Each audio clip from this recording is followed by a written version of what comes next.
Hello again. I spoke the other day of the way in which prejudice preventing people of colour from advancing in this country has been thrown into reverse to such an extent that it is now white people who are finding themselves disadvantaged when competing for jobs and so on. These days, the name of the game is to ensure that you have the highest possible proportion of ethnic minorities in your company, government department, town hall, public body, or voluntary organisation. The best way of achieving this end is, of course, to hold back on recruiting white people until you have a large enough number of black people or those whose heritage lies in South Asia and so on. This inevitably means that it is now white people who face prejudice. Much the same thing is happening with women, of course. There was at one time in this country a situation where women faced unequal treatment in the workplace and also in higher education. From the 1960s and 70s onwards, efforts were made to rectify this state of affairs. The latest figures show that not only are women no longer the victim of discrimination and unequal treatment, they are now doing much better than men. Young women earn on average £2,200 a year more than young men.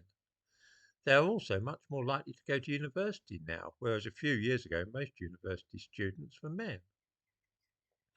Just as with people of colour, equality has been reached and then the positions reversed. The result of all this is that young white men, especially working class ones, are now overlooked in almost every area. They are now, as was the case in the past, at the bottom of the heap.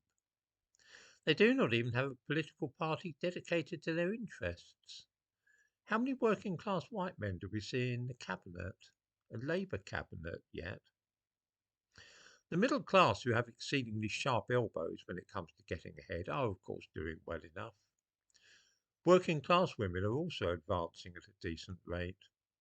Similarly, black people and those whose ancestry lies outside Britain are also doing okay. White working class men are left behind with nobody really caring about their interests. Indeed, it's worse than that because they're largely viewed by those in charge as a bit of an embarrassment, their aspirations and views being openly mocked and derided. There are, however, an awful lot of them, and although I would deplore any kind of concerted effort on their part to assert themselves by irregular means, I cannot help but feel that at some stage somebody will rally them and perhaps urge direct action to make those in power take note of their grievances. The good Lord alone knows what's likely to happen then.